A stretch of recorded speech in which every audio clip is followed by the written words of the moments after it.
اللهم صل وسلم وبارك على سيدنا محمد وعلى آله وأصحابه ومن تبعهم بإحسان إلى يوم الدين. اللهم اشرح لنا صدورنا وحسن أخلاقنا ويسر لنا أمورنا. اللهم ارزقنا الفهم والعلم والحكمة والعقل برحمتك يا أرحم الراحمين. والحمد لله رب العالمين. أما بعد. Ya, semua rekan yang saya hormati, puan-puan yang dirahmati Allah SWT sekalian. Jadi kita ambil masa dalam 2-3 minit insyaAllah untuk kita bersalawat pada baginda Rasulullah SAW. A'udzubillahi minasyaitonirrajim. Inna Allah wa malaikatahu yusalluna 'alan nabi ya ayyuhalladzina amanu sallu 'alaihi wa sallimu taslima. Allahumma salli wa sallim alaihi, Allahumma salli wa sallim alaihi, Allahumma salli wa sallim alaihi, Allahumma salli wa sallim alaihi, Allahumma salli wa sallim alaihi, Allahumma salli wa sallim alaihi.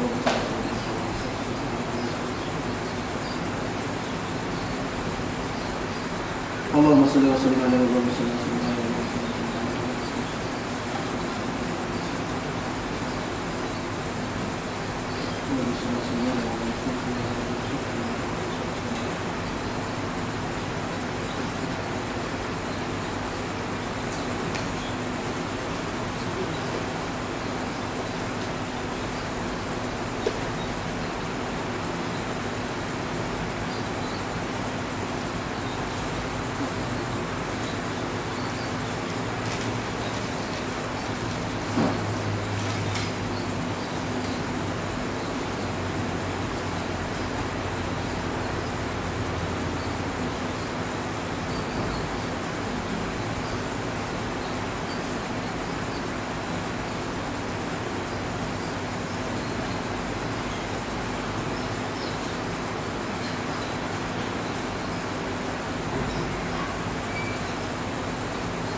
اللهم صل وسلم عليه. الفاتحة. أعوذ بالله من الشيطان الرجيم. بسم الله الرحمن الرحيم. الحمد لله رب العالمين الرحمن الرحيم مالك يوم الدين إياك نعبد وإياك نستعين اهدنا الصراط المستقيم صراط الذين أنعمت عليهم غير المغضوب عليهم ولا الضالين. آمين. Alhamdulillah, insyaAllah kita bersyukur kepada Allah Subhanahu Wa Taala dan pada pagi ini muka surat berapa ya? Berapa? 38. 58. Allah. 58 daripada perenggan yang keberapa? Yang pertama. Dalam ayat ini, iaitu ayat yang kita baca, wa ma Muhammadun illa rasulun qad khalat min qablihi rusul. Jadi kita masih lagi membahaskan perihal kewafatan Rasulullah sallallahu alaihi wasallam. Jadi dalam ayat yang kita baca sebelum daripada ini, dalam surah Ali Imran ayat 144, mengingkari mereka yang berpatah balik kepada agama-agama kekufuran setelah kewafatan seorang rasul, kerana risalah agama tersebut kekal sebagaimana hubungan mereka kepada Allah dan Rasulnya juga kekal. Baik, ada setengah orang dia faham bila mana Rasulullah wafat, maka telah terputuslah hubungan dia dengan Allah, dengan Rasul. Tetapi kita tidak memahami sedemikian. Yang dibawa oleh Rasul adalah Islam sebagai satu cara kehidupan, dan Rasul juga meninggalkan Al-Quran dan Sunnah. Berarti ketiga-tiga perkara ini, Islam, Quran, Sunnah Nabi, inilah yang menjadi penghubung. Ataupun dengan makna lainnya, tiga perkara ini menunjukkan bahawa hubungan kita dengan Allah, dengan Rasul tidak pernah putus. Ya, sama ada secara zahirnya untuk hidup dengan Islam, ataupun secara batinnya beriman kepada Allah dan Rasul. Ya? Tapi ada setengah orang bila mana Rasulullah wafat, dia jadi murtad, kerana dia rasa dah tak ada hubungan lagi dah. Ya, kita masih lagi membahaskan berkaitan dengan bahawa hidup ini tidak pernah terputus hubungan dengan Allah dan Rasul. Baik, jika seorang itu kembali kepada jahiliah, Ya, jika seorang itu kembali kepada jahiliah setelah kewafatan seorang Rasul, berarti dia tidak memahami arti perhubungannya dengan Rasul tersebut. Kerana seorang Rasul mengajak kita kepada perhubungan kepada Allah melalui syariat yang disampaikan, bukan kepada dirinya sendiri. Maka jika perhubungan kepada diri seorang Rasul sahaja yang dibina, bukan kepada Tuhan Maha Pencipta, itu berarti dia tidak ada hubungan kepada Rasul tersebut, tetapi kepada seorang yang hidup dan kemudian meninggal dunia. Ya, yang ni tak perlu hurai panjang sangat ni. Kita masih memahami bahawa saya, tuan-tuan dan puan-puan, mesti memahami satu konsep, bahawa hidup ini tidak pernah terputus hubungan kita dengan Rasulullah sallallahu alaihi wasallam. Walaupun pada hari ini semua kita yakin dan kita beriman bahawa Rasulullah telah wafat. Adakah dengan kewafatan itu telah terputus pertalian kita dengan kehidupan kita dunia dan akhirat dengan Rasul? Maka orang yang faham sedemikian berarti dia tidak memahami hakikat sebenarnya. Bagaimana konsep hubungan dengan Rasul, bukan sekadar dengan orang hidup dan orang mati sahaja. Ya? Ada orang ni dia berhubung dengan seseorang masa dia hidup, lepas mati habis dah. Betul ya? Macam apa-apa yang kawan-kawan dah mati dah lupa semua sekali.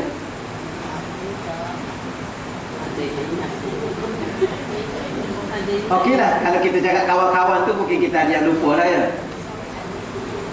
Ya? Suami yang meninggal macam mana? Lupa dah? Okey lagi lah, lupa je lah. Sebab boleh jadi ada suami lain. Ibu bapa, maka ibu bapa ni tak terputus. Kenapa tak terputus? Kan dia dah mati, dia dah meninggal. Tak, ada doa, ada bacaan yang kita baca untuk dia. Kita sebagai seorang anak, kadang-kadang kita sedekah, kita ingat lagi pada ibu bapa. Baik, kalau ibu bapa ni walaupun dia telah meninggal dunia pun tak pernah terputus hati kita khususnya dan zahir kita bersedekah untuk dia. Bagaimana dengan Rasul? Maka Rasul juga ada hubungan sebagaimana kita ada hubungan dengan ibu bapa setelah mereka wafat, setelah mereka meninggal dunia. Baik, isyarat ini juga disampaikan oleh Sayyidina Abu Bakar ketika mana mengatakan bahawa ala man kana ya'budu Muhammadan sallallahu alaihi wasallam fa inna Muhammadan qad mat wa man kana ya'budu Allah fa inna Allah hayyun la yamut. Ketahuilah, man kana ya'budu Muhammadan, sesiapa yang menyembah Nabi Muhammad, maka Nabi Muhammad telah pun wafat. Ini kata Sayyidina Abu Bakar. Ya, kerana pada masa ni Sayyidina Umar ni dia mengamuk. Dia tak boleh terima. Sebenarnya sahabat ni bukan tak boleh terima, puan-puan, sahabat pun faham. Takkan Sayyidina Umar tak faham. Nabi itu manusia. Bila mana disebut manusia, ada tempoh masa akan berakhirnya yang namanya mati. Walaupun dia Rasul itu kedudukan dia, pangkat dia. Bahkan kedudukan manusia ini sehebat mana dia sekalipun tidak akan kekal. Kalau kita kira logik akal ni puan-puan, sepatutnya Nabi ni lah kekal ya sampai kiamat. Sebab dia akan bimbing manusia. Kalau tak ada dia, sesat manusia. Tapi oleh kerana Allah nak kita faham, manusia ni akan berakhir dengan mati. Tak kira lah dia siapa pun, Nabi ke dia, ketua Nabi ke dia, kekasih Allah ke dia. Sebab tu orang sekarang kena faham siapa dia sekarang ni. Ustaz, YB, Menteri Besar, Perdana Menteri, Presiden, Raja, Sultan. Dia kena faham bahawa dia juga akan mati. Kalau Nabi pun mati, dia ni biasa lah kan, ke dia ni hidup. Sebab tu ada guru siapa tu, Guru Al-Arkam. Dia kata tak mati, menipu lah. Mana dia tak mati? Nabi Muhammad pun mati. Kemudian ditanya balik tu Nabi Isa tu pun mati juga suatu hari nanti. Tapi sekarang pun kalau tak mati pun tak ada juga pun. Ya, sama jugalah. Ya, kata masih hidup tapi tak ada, sama je lah. Betul kan? Ada macam tak ada.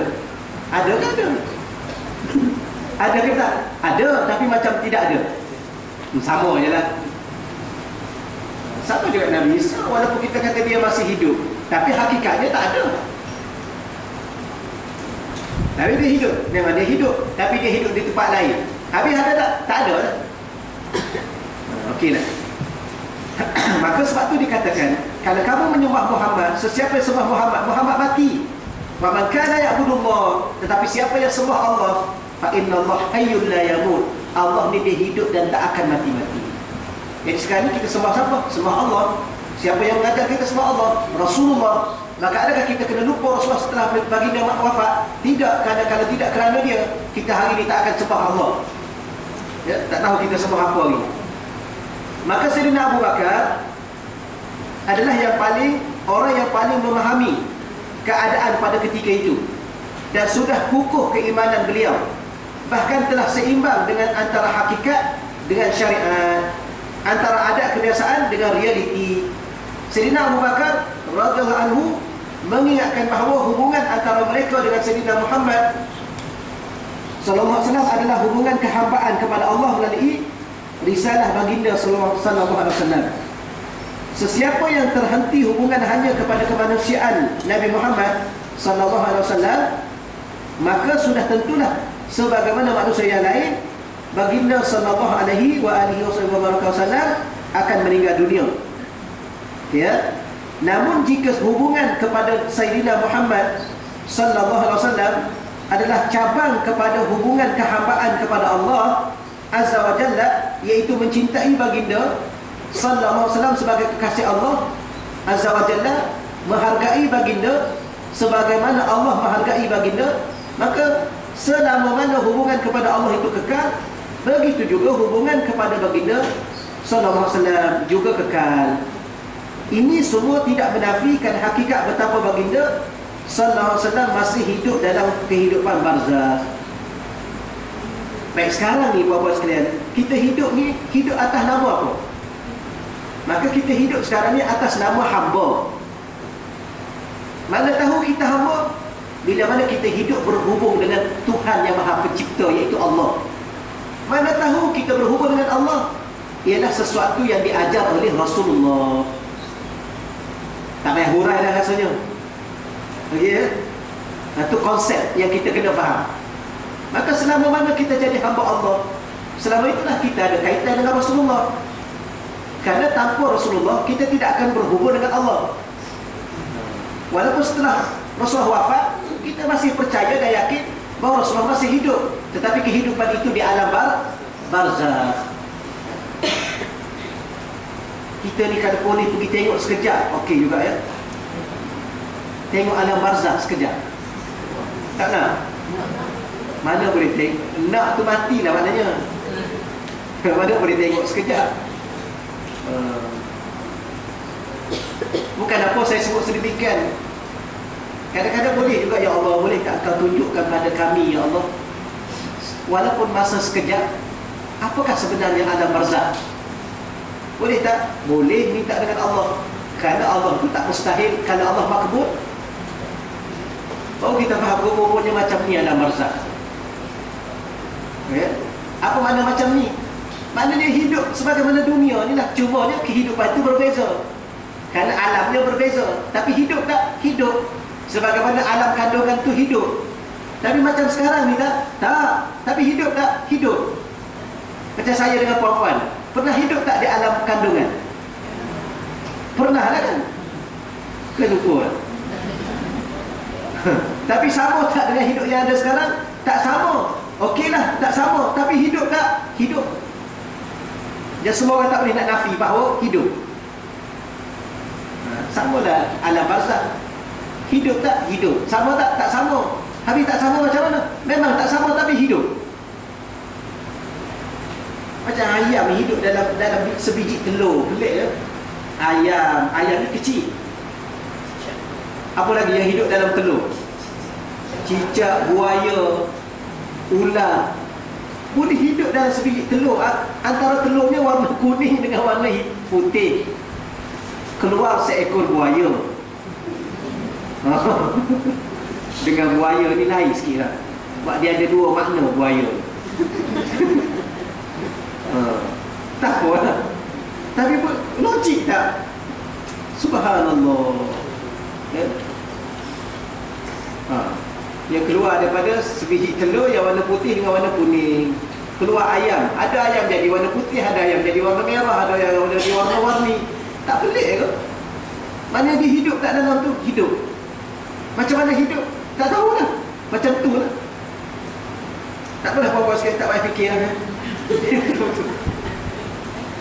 Tapi kalau tak fikir, tak faham kan? Tapi saya yakin puan-puan faham. Cuma kalau tak fikir, tak rasa bahawa hidup ni bukan macam ni sahaja.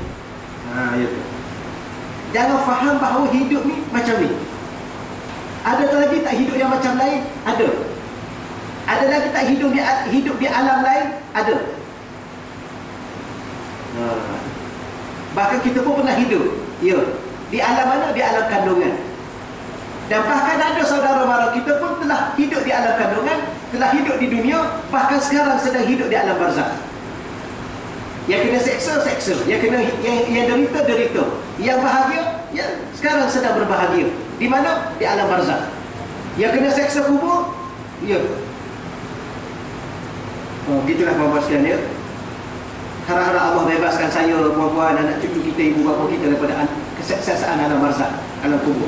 Baik, oleh sebab itu, ataupun oleh sebab itulah, dalam kisah yang sama, sebelum Sayyidina Abu Bakar menemui para sahabat yang sedang dalam kesedihan, beliau terlebih dahulu mengunjungi baginda sallallahu alaihi wasallam yang sedang di pembaringan. Yang ketiga itu telah pun wafat. Ya, setelah beliau menyingkap kain di wajah Sayyidina Muhammad sallallahu alaihi wasallam, dia berbicara kepada baginda sallallahu alaihi wasallam, bi abi anta wa ummi tibta hayyan wa mayyitan. Ya, dengan ayahku, kamu dan ibuku.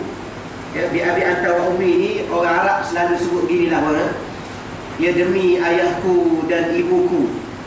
Ya, kamu tibta, betapa indahnya kamu, hayyan, semasa kamu hidup, dan begitu jugalah betapa indahnya kamu, wa mayyitan, semasa kamu wafat. Apa ungkapan ini yang Bapak boleh faham? Indahnya kamu wahai Rasulullah, sama ada ketika kamu hidup atau ketika kamu wafat. Maknanya bagi Sayyidina Abu Bakar yang faham arti hidup ni, Rasulullah ni sama je. Masa hidup dia indah, masa mati dia indah. Sama. Ya, Bapak boleh faham tak hidup dengan mati sama? Tak faham kan? Ada orang atas muka dunia ni, puan-puan, bahagia dengan derita sama, sedih dengan ketawa sama. Ketawa pun tak apa, sedih pun tak apa, menangis pun tak apa, ketawa pun tak apa, gembira pun tak apa, sedih pun tak apa. Boleh? Kaya pun okey, miskin pun okey. Okey.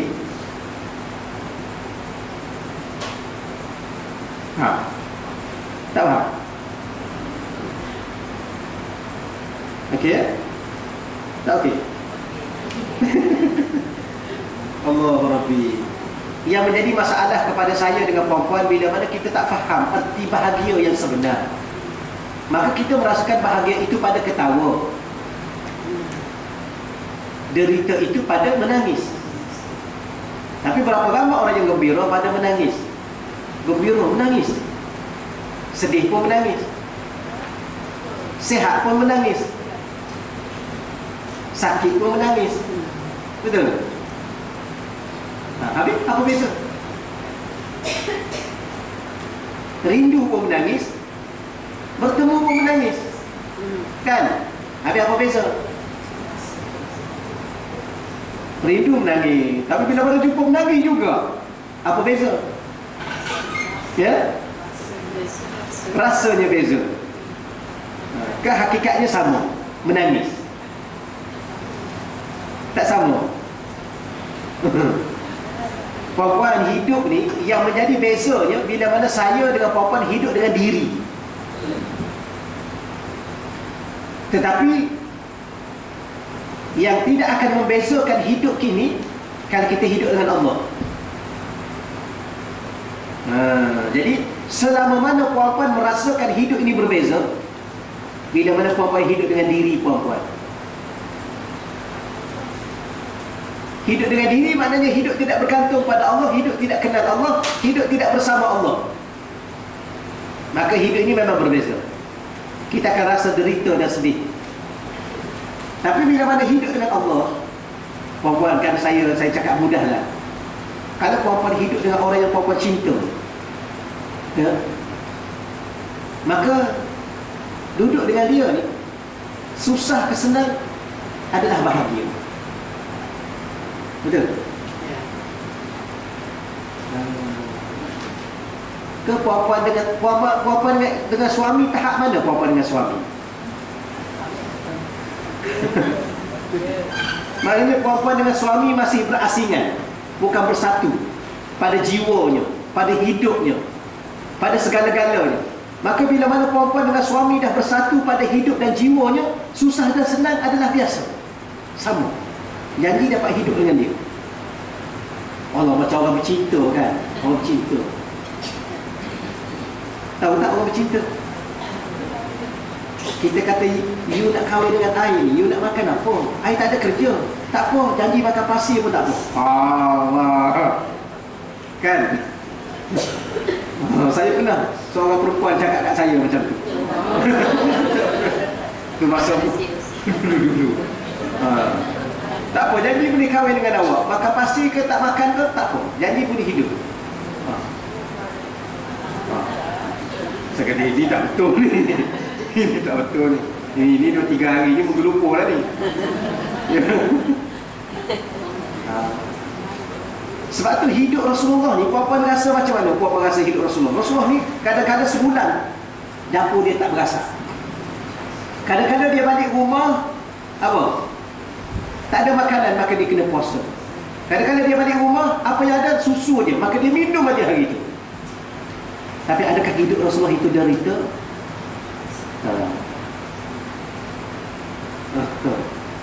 Rumah dia kalau dia bangun, bersentuh kepala dia dengan atap tu, adakah dia tak bahagia? Bapa ingat Rasulullah derita? Tak. Memang ada Rasulullah menangis. Bapa ingat Rasulullah sedih? Tak. Rasulullah adalah manusia yang paling faham bahawa dunia bukan tempat hidup. Maka derita dunia bukan hakikat derita. Bahagia dunia pun bukan hakikat bahagia. Kaya dunia pun bukan hakikat kaya. Miskin dunia bukan hakikat miskin. Bilal bin Rabah miskin, dah tak handsome. Ya, sebab dia ni orang Habsyah, orang Negro. Tapi Negro akhir-akhir ni handsome sikit kan? Ya ke? Negro sekarang dah bukan Negro asli dah. Negro yang asal, rambutnya kerinting, macam biji-biji tai kambing, bibirnya tebal, hidungnya besar. Tapi dia adalah orang yang paling bahagia kerana dia berada di sisi kekasih Allah, yang mana kekasih Allah telah khabarkan bahawa kaki dia, tapak kaki dia telah berada di dalam syurga. Macam mana? Gitulah puan-puan. Kalau cerita dia panjang, tapi nak bagi tahu je, betapa Saidina Abu Bakar telah terhimpun pada diri dia hakikat dan syariat yang dia tulis tadi. Pasal tak tadi? Maka dia melihat kepada jasad Rasulullah, maka dia berkata, tibta hayyan wa mayyitan. Alangkah berbahagianya kamu, alangkah indahnya kamu Rasulullah, sama ada ketika mana kamu hidup ataupun ketika mana kamu wafat, sama sahaja. Tapi bagi kita yang tak faham, kita mengatakan bahawa tak akan sama hidup dan mati, mana mungkin sama. Tapi orang yang faham adalah sama. Kerana mati itu bukan mati sebenar. Mati itu adalah berpindah daripada alam dunia ke alam barzakh, sementara menunggu hidup yang sebenar. Di mana? Di akhirat. Itulah puan-puan. Tapi masalah sekarang ni, saya sama lah, saya rasa lah dengan puan-puan pun sama. Faham tak? Faham. Yang masalah satu lagi rasa terhadap apa yang difaham. Maka dengan rasa itulah akan lahirnya kesan dalam hidup. Kalau faham saja, dia tak ke mana. Berapa ramai orang yang faham, tapi dia tak buat pun. Sama lah saya pun. Betul ya? Betul. Faham tak bahawa kita ni nak kena siapkan, nak kena buat persiapan. Berapa banyak nak kena buat? Tak payah tanya berapa banyak, sebab hidup yang akan kita pergi nanti selama-lama. Agak-agak nak berapa banyak mana? Puan-puan, saya dengan puan-puan ni nak pergi satu tempat untuk hidup. Berapa lama nak hidup? Selama-lama. Habis berapa banyak nak baca Quran? Kena cakap juga. Berapa banyak nak sembahyang? Takkan kena bagi tahu juga. Berapa banyak nak zikir? Takkan kena bagi tahu juga. Sebab tu ada ulama dengan Quran aja dia baca sampai waktu sembahyang dia sembahyang. Kadang-kadang ada setengah ulama dia sembahyang pula ratus-ratus rakaat pula. Kalau dia zikir pula ribu-ribu pula dia zikir. Kenapa? Sebab dia tahu dia nak pergi tu selama-lama tak balik. Macam berapa pergi Mekah 40 hari itu pun berapa puluh ribu bawa. Betul ya? Berapa lama kursus? Setahun kursus. Nak pergi berapa hari? 40 hari sahaja. Kursus setahun. Patutnya kursus lah 4 hari. Nak pergi 40 hari je. Duit bawa banyak mana? Duit puluh-puluh ribu kan? Ya bayar tiket kapal terbang lagi, bayar itu lagi, bayar ni lagi, bayar ni. Tak termasuk duit poket lagi yang nak beli itu, nak beli ini. Nak tawaf tu, nak tawaf ni. Banyak ke tempat tawafnya? Adalah 2-3 buah kedai. Yang tawaf yang tu dah okey dah. Kenapa bawa banyak? Tapi bagaimana kalau kita nak pergi satu tempat yang kita tak akan balik dah, puan sekalian? Tak akan balik dah. Tak ada U-turn. Tapi sama lah saya pun. Relax lah. Sembang, subhanallah. Ketawa habis-habis. Setakat 6. Makan setakat 6. Tidur setakat mau. Apa lagi? Jalan? Jalan. Puan-puan, kalau kita pergi ke alam barzakh, kalau bekalan kita banyak, kita boleh berjalan ke mana kita nak pergi. Kenapa? Kerana alam itu jauh lebih luas berganda-ganda dengan dunia yang kita lihat pada hari ini. Sebagaimana beza alam kandungan dengan alam dunia. Berapa besar beza? Tak terkira beza dia. Sama lah puan-puan sekalian. Baik, kemudian Sayyidina Abu Bakar berkata, betapa indahnya kamu di hadapan jasad Rasulullah yang sedang diperbandingannya setelah wafat.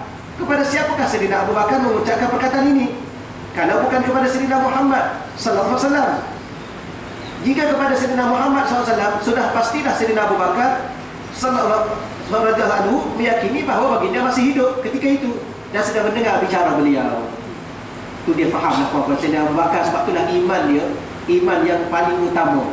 Kerana dia faham dan dia merasai hidup dengan iman itu, dan dia percaya pada zahirnya Rasulullah itu wafat. Yang wafat itu jasadnya, kerana hakikat sebenarnya ialah ruh itu masih hidup. Kerana ruh tak pernah mati, maka ruh itu masih mendengar. Ya, ruh itu masih mendengar. Begitu juga perihal Sayyidina Ali ketika memandikan jenazah Rasulullah. Sayyidina Ali radhiyallahu anhu mengungkapkan, bi abi anta wa ummi ma atyabaka hayyan wa mayyitan. Ini sedikit bahasa dia berbeza sikit. Demi dengan bapaku sebagai tebusanmu dan ibuku, ma atyabaka hayyan wa mayyitan. Betapa baiknya kamu sewaktu hidup dan sewaktu wafat. Adakah ungkapan ini menunjukkan para sahabat sudah tidak lagi menikmati sebuah perhubungan dan interaksi kepada Rasulullah setelah kewafatan baginda sallallahu alaihi wasallam? Adakah ini menunjukkan di sisi mereka sudah berakhir perhubungan dan interaksi mereka dengan Rasulullah secara mutlak? Tidak sama sekali, bahkan sebaliknya. Walaupun setelah kewafatan Rasulullah SAW, sebahagian daripada peranan dan interaksi baginda kepada ummah sudah terhenti, namun ianya tidak menafikan masih berterusan sebahagian bentuk perhubungan dan interaksi Nabi kepada umat baginda yang dari sudut yang lain. Memanglah puan-puan, kita pun kena bercakap secara realiti juga kan. Secara hubungan fizikal ada tak? Tak ada lah. Nak makan dengan Nabi, nak berjuang dengan Nabi, nak duduk sembang dengan Nabi, nak duduk dalam majlis Nabi, nak sembahyang belakang Nabi. Ada tak? Yang tu memang dah tak ada lah. Nak tak nak, suka tak suka, mahu tak mahu, nak kena cakap lah. Ada lagi tak? Tak. Tapi itu pun, kalau kita tanya kenapa malam Isra' Mi'raj, kenapa Nabi lain boleh datang sembahyang lagi? Pasal malam Isra' Mi'raj, kenapa Nabi naik ke langit, boleh bercakap lagi dengan Nabi-Nabi? Maka kan kita bincang bab tu pula, yang kita tiap-tiap tahun diberi ceramah, difahamkan. Kalau macam tu tak mustahil juga. Ya, tak mustahil juga kalau boleh sembahyang belakang Nabi. Tak mustahil juga kalau pergi ke Mekah tiba-tiba jumpa Nabi. Tak mustahil pada Allah. Jangan salah faham pula. Mustahil pada kita. Dan tidak mustahil pada wali-wali Allah, para aulia, para kekasih Allah. Tetapi mustahil pada saya dengan puan-puan, kerana kita ni bukanlah wali-wali Allah. Tapi tak mustahil bagi Allah. Sebab tu Syekh Yusuf berkata, Syekh Yusuf dia marah, saya dah ulang baru dia, saya suruh ya. Syekh Yusuf ni dia marah kalau kita akan share, bagi tahulah amalan-amalan supaya nak mimpi jumpa Nabi. Dia kata, kenapa kamu ni, masalah kamu ni? Apa masalah kamu ni? Kamu cinta tak pada Nabi? Ya. Kamu rindu tak pada Nabi? Ya. Apakah logik orang yang bercinta dan sedang merindui itu nak bertemu hanya dalam mimpi? Logik tak? Tak logik. Kita bercinta dengan seorang jejaka contohnya. Kita bercinta dengan seorang perempuan. Kemudian kita doa pada Allah, ya Allah, mintalah aku jumpa dia dalam mimpi pun okey dah. Kenapa nak jumpa dalam mimpi? Kalau dah kata cinta, jumpalah dalam sedar. Betul ya? Maksudnya minta doa pada Allah, kerana tidak mustahil bagi Allah menampakkan Nabi kepada kita pada hal keadaan kita ni sedang sedar. Tapi bila Allah nampakkan kita, kita kena faham bahawa yang kita nampak itu bukan lagi alam dunia, alam arwah, alam roh. Kita pernah nampak hantu lah kan? Pernah nampak? Tak pernah? Nak nampak? Tak mahu? Hantu ni dia tak ada alam ni. Jangan risau. Hantu ni dia tak ada dalam alam ni, alam nyata ni. Dia duduk alam arwah, alam roh, alam apa kita panggil? Alam gaib. Jadi kenapa ada orang nampak? Memang orang nampak sungguh, puas-puas kan dia nampak tu memang nampak betul. Kita je kira okey sikit tak pernah nampak. Tapi ada amalan kalau apa-apa nak nampak. Tak nak? Tengoklah. Kenapa tak nak? Orang yang kena penyakit tu nampak dia. Tapi sebenarnya kawan tu pada asal sebenarnya pun tak boleh dinampak juga. Tapi dia rupakan benda tu. Maka kalaulah jin boleh merupakan diri, yang kita tengok tu bukan hantu, jin.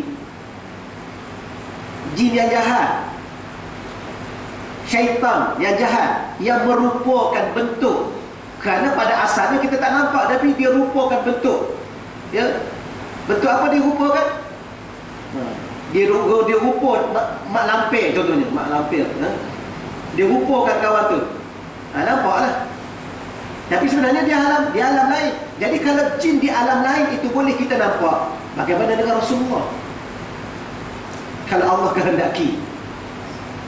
Gitulah biiznillah. Sebab tu Syekh saya dia kata, kamu doalah pada Allah supaya Allah rezekikan kepada kamu. Kamu boleh tengok Rasulullah dalam hal keadaan kamu sedar. Kerana orang bercinta sudah tentu ingin bertemu. Dan sudah tentulah pertemuan itu dalam hal keadaan sedar. Tak munasabah seorang yang sedang bercinta dan merindui tiba-tiba ingin bertemu hanya dalam mimpi. Ada satu kata-kata dia saya lupa. Kamu ni ada masalah, dia kata. Kata cinta tapi nak bertemu dalam mimpi. Ini ada masalah. Betul ya? Masalah apa? Masalah tidak benar-benar cinta nama dia, dan tidak benar-benar ingin bertemu. Betul ya? Habis setakat ni minta dalam mimpi ke minta dalam sedar? Tapi kita nak faham, kalau kita katalah siapalah saya dengan perempuan nak nampak Rasulullah dalam hal keadaan sedar, siapa kita? Kenapa? Sebab mata kita ni banyak dosa. Sebenarnya dia masalah tu aja perempuan. Kalau selama mana perempuan tidur tapi tak bertemu dengan Rasulullah, maknanya saya dengan perempuan kita banyak dosa. Dan apatah lagi kalau kita dalam keadaan sedar sekarang ni pun tak nampak Rasulullah di alam lain, maka mata kita banyak dosa. Sebab tu kan kadang-kadang bapa kena zikir dengan klik Allah Allah Allah Allah Allah Allah Allah Allah. Dia cuci sikit mata. Kenapa?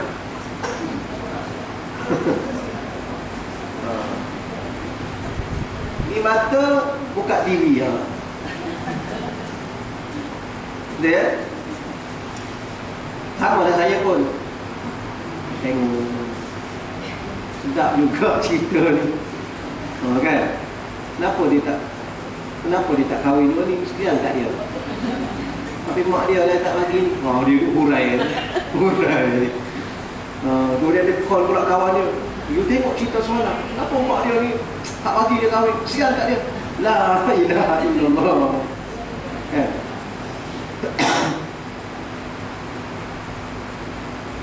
Allah, gitulah perempuan dia boleh ya.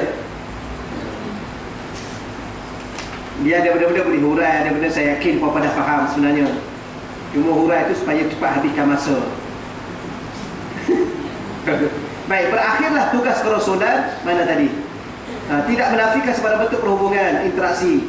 Sebagai tazahir, tak payahlah itu ya. Habislah yang situ. Baik, muka surat 61. Kehidupan dan kewafatanku baik untuk kamu. Itu ungkapkan Rasulullah.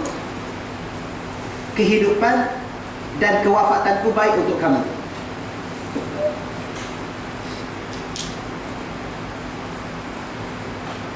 Baik, di zaman serba moden ini alangkah jumudnya minda orang yang masih menganggap jarak sesuatu tempat menjadi penghalang terhadap sesuatu hubungan, kehadiran atau antara dua pihak. Sedangkan banyak alat-alat telekomunikasi dan perhubungan yang menghubungkan dua orang daripada dua tempat yang sangat jauh jaraknya, yang mana mereka boleh saling menzahirkan penghormatan kepada sesama mereka daripada tempat mereka, lalu sampai kepada teman mereka masing-masing. Seumpama seorang pekerja sahaja boleh menzahirkan penghormatan kepada tuannya melalui alat perhubungan walaupun dipisahkan oleh jarak yang jauh, sama ada perhubungan seperti panggilan video dan sebagainya. Sekarang lagi kita faham kan, dengan ada telefon, ada internet, ada TV. Telefon pula bukan telefon suara sahaja, bahkan dah boleh tengok wajah orang berbicara. Makin faham bahawa di sana ada satu konsep hubungan yang walaupun jauh jaraknya di tempat yang berbeza, satu di Europe, satu di Asia, tapi boleh bercakap elok-elok, boleh berhubung elok-elok. Betul ya? Maka bagaimana dengan Rasulullah? Sama lah. Puan-puan, saya nak kata macam mana ya, kadang-kadang saya pun tak faham juga. Tapi bila mana kita duduk dengan guru-guru ni, dia fahamkan kita. Macam mana ya kita nak faham ya? Kita faham bahawa Allah Ta'ala ni adalah Tuhan yang, kita nak kata apa ya dalam bahasa paling mudah ni puan-puan,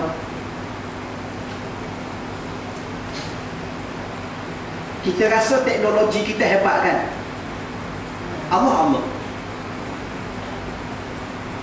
Allah lagi canggih teknologi dia. Kita kata kita ada video kamera, Allah tak ada. CCTV Allah tak ada. Mana Allah, CCTV Allah ni pula mana ada wire? Mana ada nampak. Tapi akhirat nanti dia boleh tayang semua sekali setiap seorang ni, termasuk saya. Wa man ya'mal misqala dzarratin khairan yarahu. Yara. Apa makna yara? Tengok. Apa makna tengok? Tengok ni maknanya mesti ada satu skrin. Kalau tak ada skrin, nak tengok dengan apa? Tetapi nak keluar kat skrin tu, kat skrin tu mesti kena ada rakaman. Kalau nak kena ada rakaman, mesti ada perakam dia. Mana perakam?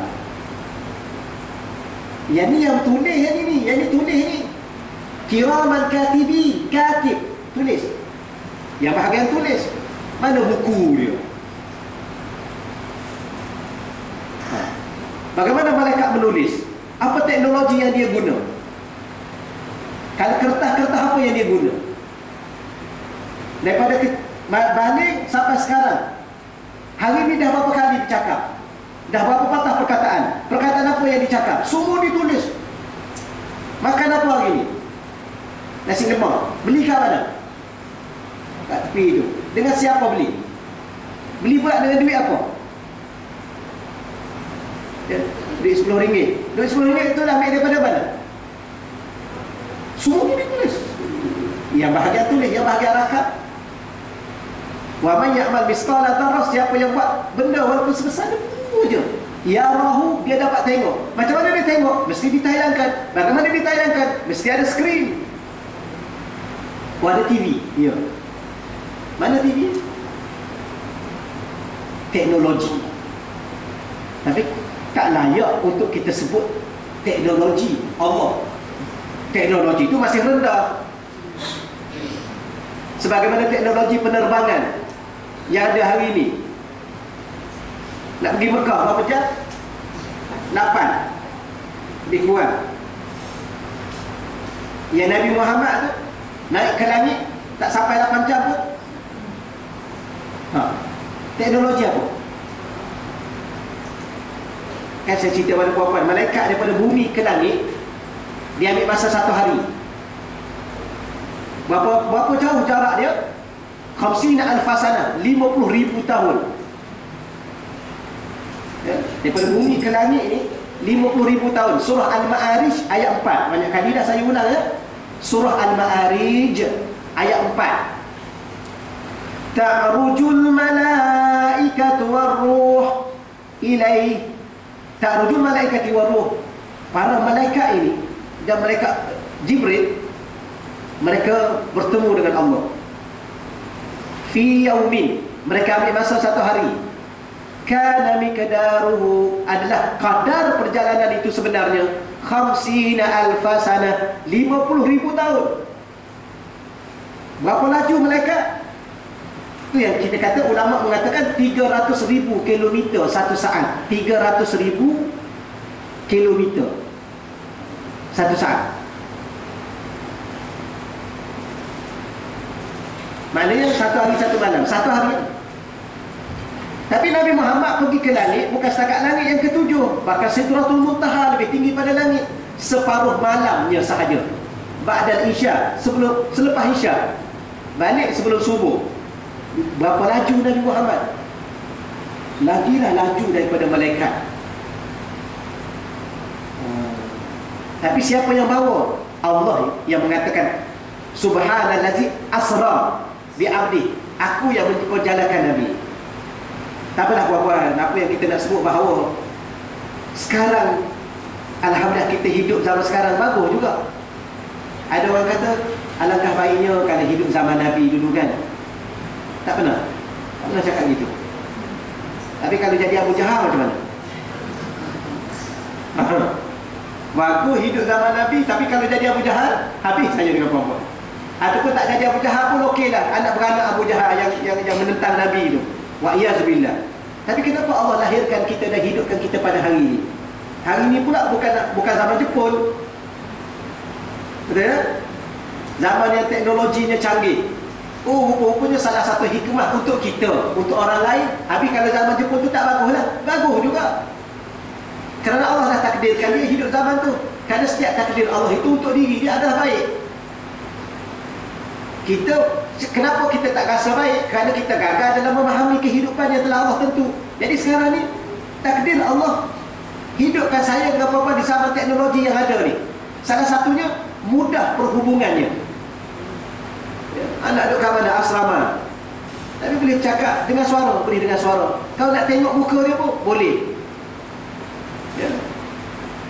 Nak nampak masa bercakap pun boleh. Ya. Nak selfie pun boleh. Ni mama ada tengah memasak ni. Oh, mama tengah masak. Ya anak kat tu pula, dia pun pegang buku. Mama, saya duduk tengah membaca ni. Kan? Ya ke baca? Tak apalah. Allah, kalau dunia yang ada hari ini pun begitu rupa, orang yang begitu jaraknya jauh pun boleh didekatkan dalam masa 1 saat, 1 minit. Bagaimana Allah dengan Rasulullah? Dan bagaimana orang yang sentiasa hatinya dekat dengan Rasulullah? Begitulah puan-puan, kalau saya huraikan pun saya rasa benda kita dah faham daripada tadi lagi, insyaAllah. Maka bagaimana dengan perbezaan pendedahan teknologi sebegini? Soalan yang masih lagi tidak dapat menerima. Tak payah baca lah ya. Hubungan umat Islam kepada Rasulullah tidak pernah tamat setelah kewafatan Sayyidina Muhammad SAW, kerana wafatnya baginda SAW adalah sekadar sebuah perpindahan daripada hubungan kehidupan dunia kepada kehidupan di alam barzakh. Itu pun kita dah sedia maklum. Hal ini ditegaskan oleh baginda Rasulullah SAW dalam sebuah hadis. Nabi mengatakan, hayati khairul lakum tuhaddisuna wa nuhaddisunakum, wa wafati khairul lakum tu'radu alayya a'malukum, fama ra'aitu min khairin hamidtullah alaih, wa ma ra'aitu min syarrin istaghfartullah halakum. Ini yang Nabi, kalau boleh puan-puan tolong ingat yang dia, Nabi mengatakan, hidupku baik untuk kamu kerana kamu berbicara kepada kami sebagaimana kami berbicara kepada kamu, dan wafatku juga baik untuk kamu kerana segala amal kamu sentiasa dibentangkan kepadaku. Maka apa sahaja amal yang aku dapati ianya baik, aku ucapkan Alhamdulillah. Dan apa sahaja amal kamu yang aku dapati jahat, aku memohon keampunan untuk Allah kepada kamu. Ni puan-puan sekalian, dia hadis riwayat Ad-Dailami daripada Sayyidina Anas. Jadi rupa-rupanya Rasulullah ni puan-puan sekalian, yang ni yang kita katakan betapa hebatnya Rasulullah dan betapa sayangnya Rasulullah pada kita. Bila mana baginda hidup, baginda berbicara dengan sahabat-sahabat yang ada, dan sahabat-sahabat pun berbicara dengan Nabi. Nabi katakan, aku mati pun baik untuk kamu. Kenapa? Kerana amalan-amalan kamu rupa-rupanya dibentang kepada aku. Puan-puan yang ni yang kalau kita rasa malu sikit ni kan. Hari ni kita mengumpat. Malaikat pun bawa dah, wahai Nabi, ni ada ni makcik ni seorang ni. Makcik mana pula? Makcik ni lah, hanya sekitar apa ni? USG. Tapi dia ubat kamu, wahai Rasulullah. Maka Rasulullah kata apa tu? Astaghfartullah lakum. Kalau amalan yang dibentang kepadaku tentang diri kamu amalan jahat, syarrun, aku minta Allah ampunkan. Tapi kalau amalan tu baik, aku pun mengatakan Alhamdulillah. Kalau kamu dah buat benda baik, okeylah yang baik tu kan, taklah kisah sangat. Yang jahat ni, bangun pagi-pagi lagi, lepas makan nasi lemak mulalah mengumpat. Tadi tak mengumpat, lapar kan, kena roti canai 2 biji. Mula dah nampak orang. Orang ni tak betul, yang ni tak betul, yang ni habis. Kemudian mereka ambil bawa pada Rasulullah.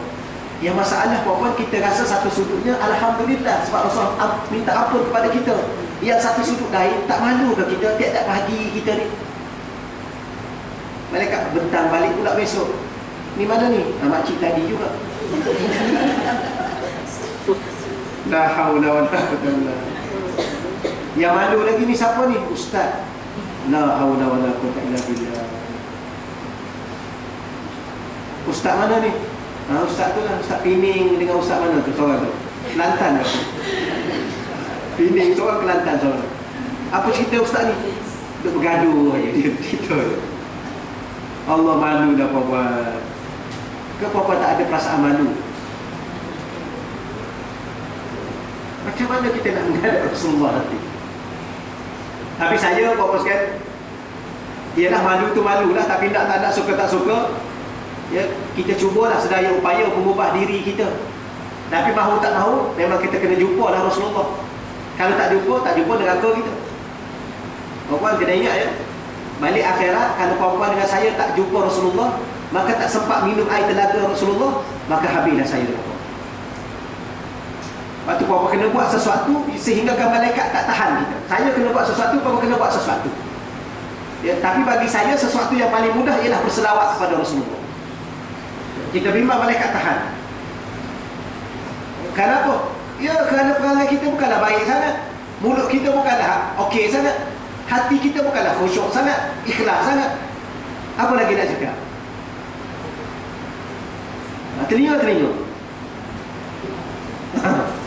Bukanlah banyak sangat dengar benda-benda baik, mulut. Bukanlah banyak sangat berzikir. Ada apa yang kita harapkan untuk bertemu dengan Rasulullah? Harap-harap malaikat benarkan. Dia malaikat ada ni, malaikat tahankan. Yang ni bukan dia Rasulullah, jangan bagi dia minum. Dia umat aku. Memang dia umat kamu Rasulullah. Masa kamu hidup dulu dia ikutlah, masa kamu mati dia tak ikutlah.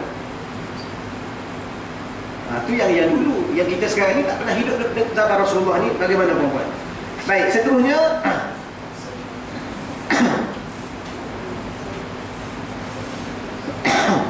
Rasulullah SAW mengisyaratkan bahawasanya kewafatan baginda juga baik untuk kita, sebagaimana kehidupan baginda. Maksudnya sangat jelas, iaitu kewafatan baginda tidak mengurangkan perhubungan baginda SAW dengan kita, kerana tiada kebaikan pada tamatnya perhubungan dengan Rasulullah SAW.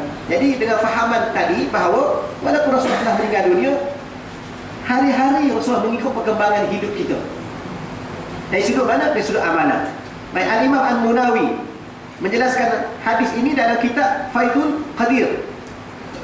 Ya, fabayyana biqauli, jelas daripada sabda baginda SAW, wa mamati khairun lakum.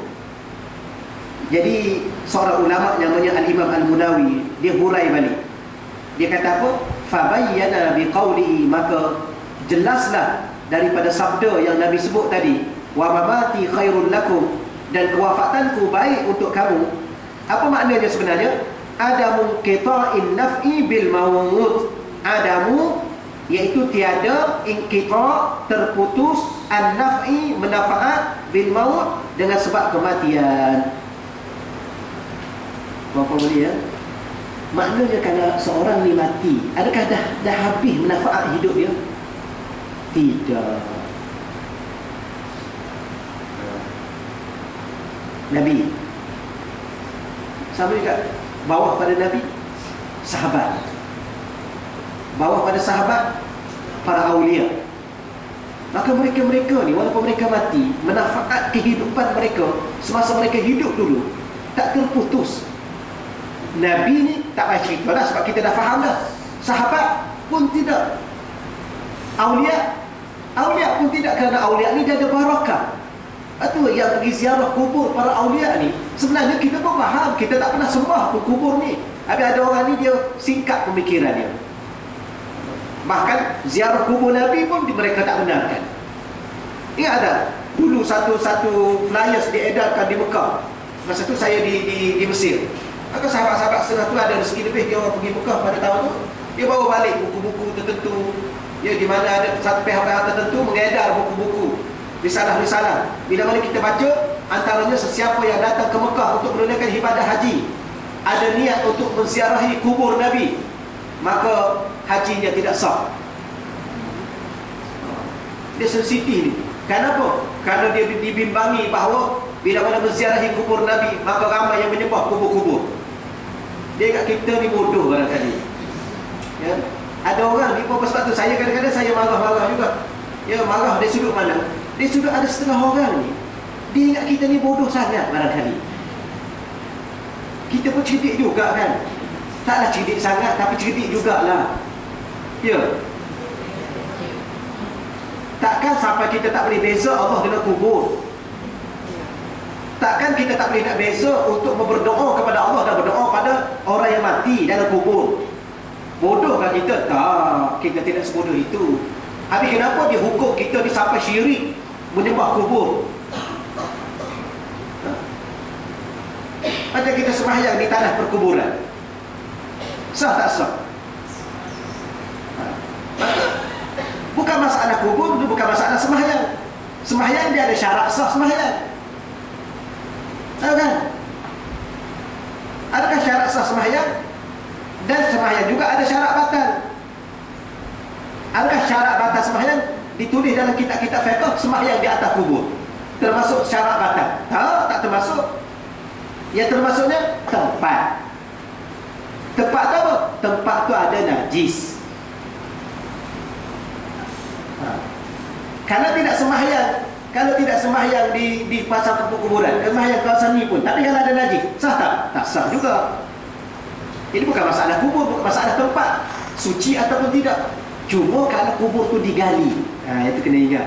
Kubur tu digali, maka mungkin kesan mayat yang ada dalam tu, ya, yang dah cair, yang dah reput, tulang, maka bercampur dengan tanah.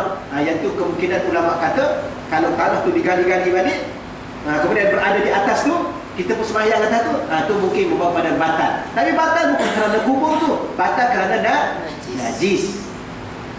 Maka orang tanya balik, mayat najis ke? Mayat bukan najis, yang ada dalam perut mayat tu belum tentu bersih semua sekali kan. Yang itulah hancur, campur semua dengan tanah. Itu aja. Itulah tak apalah yang saya sebut sedemikian, bukan apa-apa pun. Ya, kadang-kadang Islam ni luas. Jangan kita berfikir dengan akal semata-mata. Ya, bimbang-bimbang kita salah faham. Akhir sekali bergaduh lah. Dan hukum orang. Gitulah dengan dunia apa yang ada pada hari ini.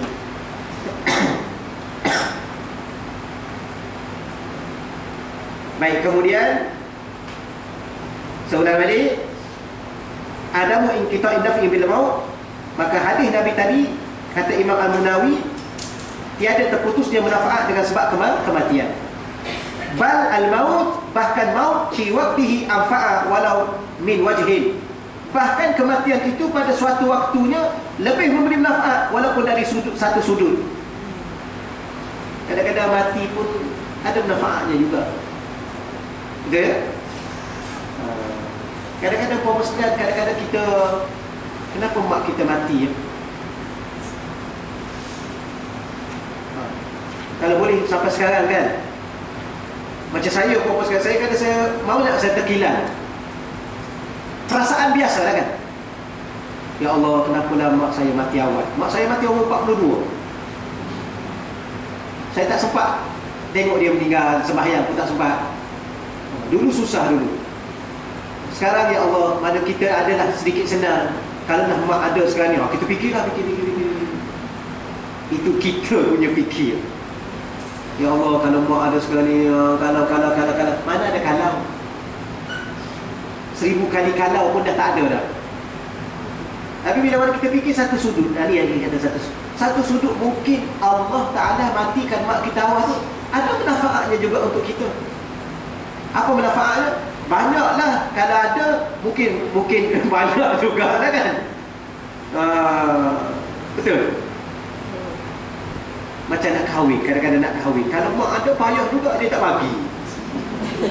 Betul. Kita dah berkenan kat kawan ni, mak tak bagi. Kalau mak tak ada kan mudah. Ya ke? Mungkin betul puan-puan. Mungkin betul. Betul. Ke tak betul? Tak tahu. Ada manfaatnya juga. Allahu Rabbi. Tapi kita tidaklah beranggapan sedemikian. Betul ya? Tapi mungkin ada satu sudut yang kita tidak faham, ada manfaat. Macam Rasulullah tadi lah. Kalau Rasulullah tak wafat, amal ibadah kita tidak dibentangkan kerana Rasulullah tak wafat. Tapi bila Rasulullah wafat, ada keuntungan pada diri saya dengan perempuan, ibadah kita hari-hari dibentangkan pada Rasulullah. Rasulullah tengok, Alhamdulillah. Rasulullah tengok, ya Allah, ampunkanlah hawa ni, ya Allah.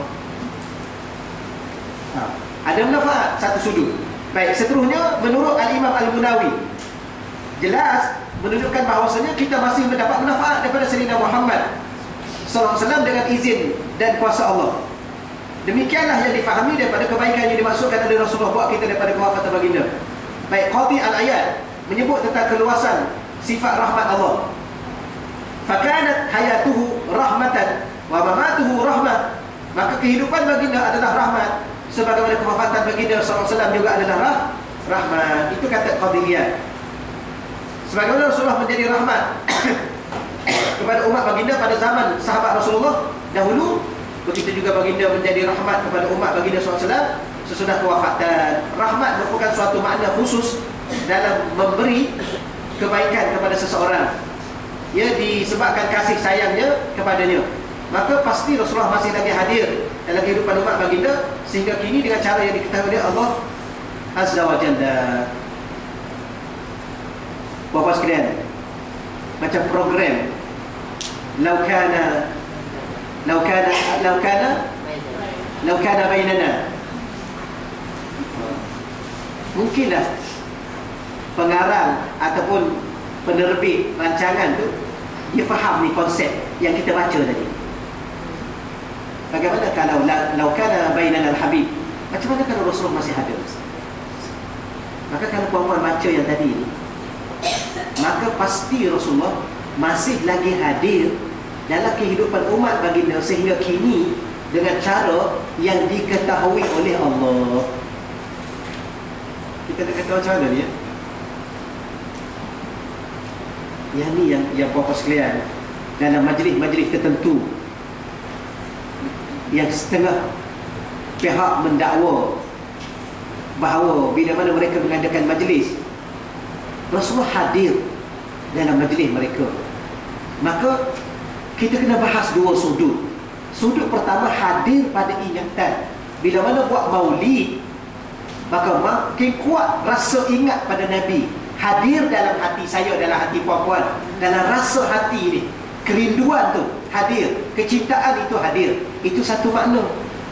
Makna yang kedua, tidak mustahil untuk orang-orang tertentu dalam majlis itu, kalau mereka di sisi Allah itu orang yang mulia, orang yang dekat dengan Allah, maka dia nampak Rasulullah hadir pada pandangan mereka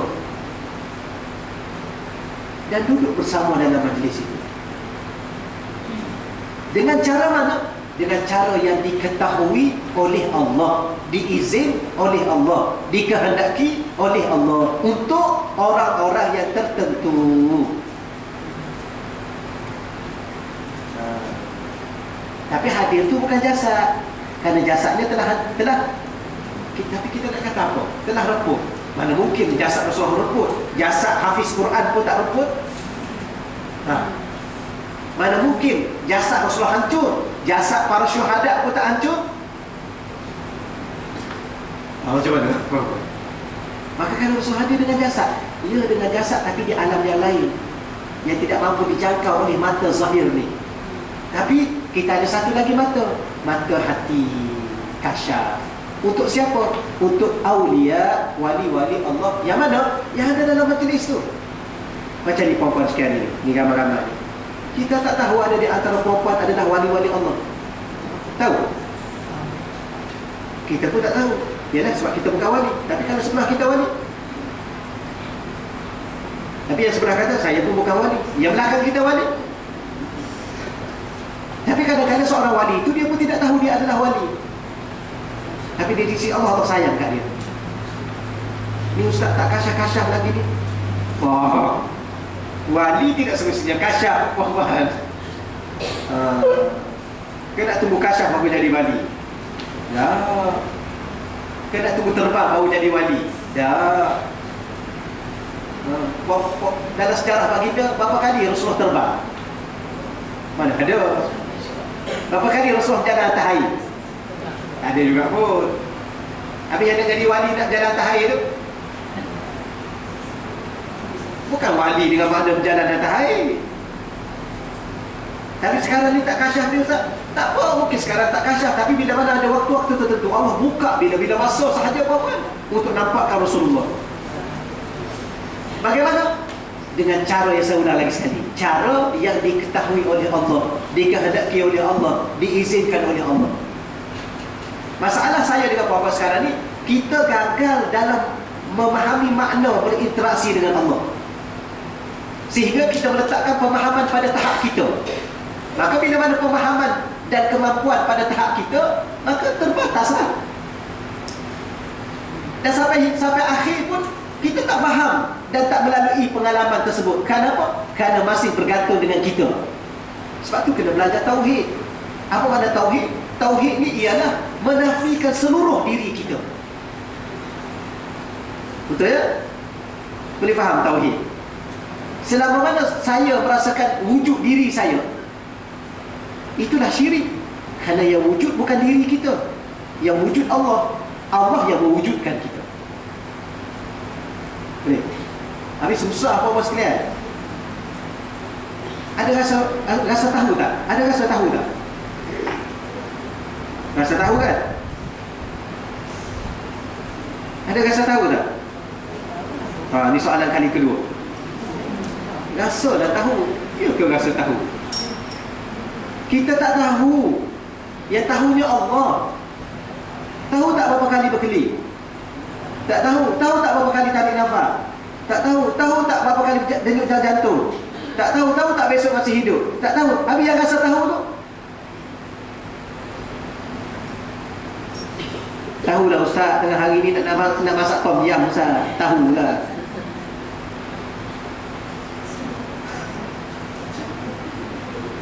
Tahu makan lah tom yam tu, tahu makan. Tahu Ustaz, tengah hari ni nak masak sup. Apa tu? Makan. Tahu tak lepas makan tu jadi apa?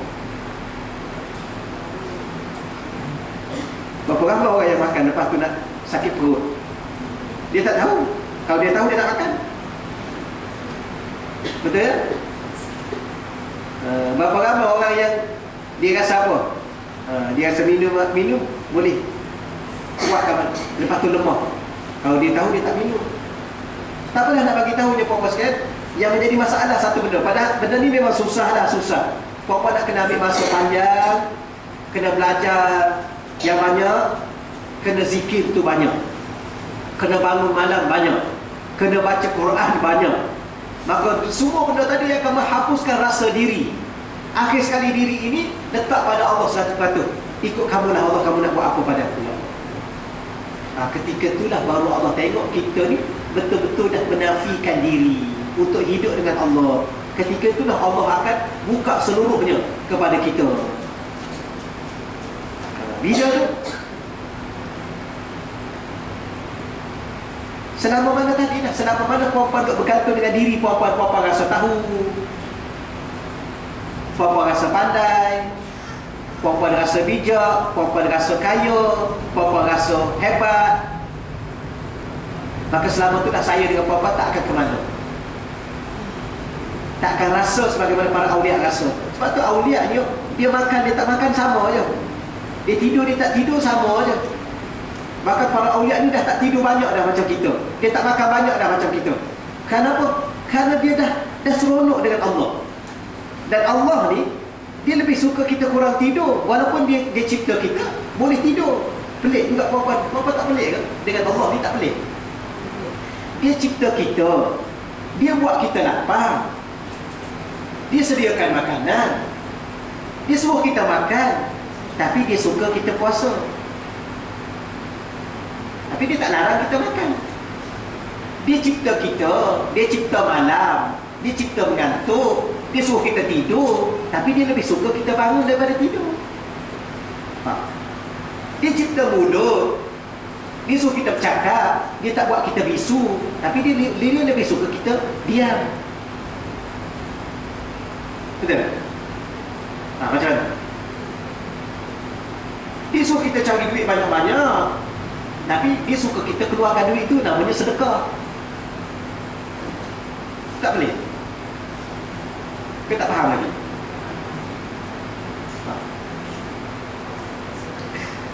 Jadi kalau puan-puan nak dekat dengan Allah, keluarkan duit banyak-banyak.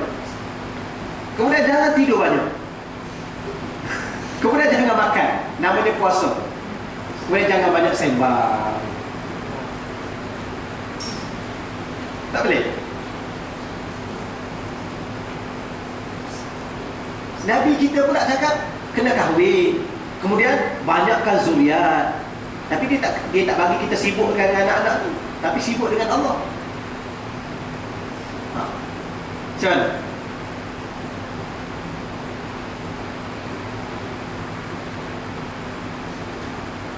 Kenapa diam pula? Dan saya terasa jiwa perempuan dia. Saya sebenarnya saya tak okey sangat hari ni. Hati saya tak kuat hari ni. Ada satu hari, dua hari ni saya kurang zikir. Kurang sikit saya zikir. Tak tahu kenapa. Mungkin tak cukup tidur. Ni besok saya nak pergi dah. Besok nak pergi ke Riau. Ada 2 assignment kena buat. Semalam baru buat. Tinggal satu lagi. Dia nak buat macam mana. Jadi tak apalah nak bagi tahu je. Kadang-kadang hati saya tak kuat. Sebab saya kalau pertama-tama mengajar bab-bab yang macam ni lah, jadi rasa takut. Begitu juga kalau mengajar tasawuf, ya. Mengajar tasawuf ni dia mengajar dengan hati. Sama juga mengajar tauhid, dia mengajar dengan hati. Jadi hari ni saya mengajar dengan mulut. Betul-betul. Jadi kira okey lah kan. Tapi nak bagi tahu macam tu lah. Allah ni pelik, ya. Dia buat itu, dia buat itu. Tak salah pun kita tidur, tak salah. Tapi dia lebih suka kita tak tidur bila malam. Padahal waja'al laila libasa. Allah jadikan malam itu untuk rehat. Salah satu rehatnya ialah tidur. Tapi Allah lebih memuji-muji orang yang kurang tidur. Allah cipta, huwallazi khalaqa lakum ma fil ardi jami'a. Dialah Allah mencipta seluruh apa yang ada di bumi ni lakum, untuk kamu semua. Kamu nak makan apa, kamu makanlah. Tapi dia lebih suka kita berpuasa. Pelik lah. Jadi kalau perempuan nak makin dekat dengan Allah, banyak puasa. Sebab tu wali-wali ni dia banyak puasa. Sebab tu Nabi ni dia banyak sujud, rukuk. Dan rukuk dan ibadah yang paling hebat sembahyang. Tempat yang paling hebat dalam sembahyang sujud. Maka tuan-tuan supaya sujud lama. Sujud lama. Allah, saya setakat tu dahululah insya-Allah ya.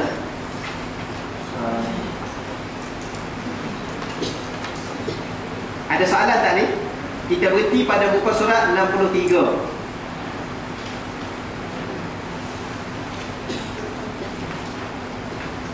Ada soalan tak?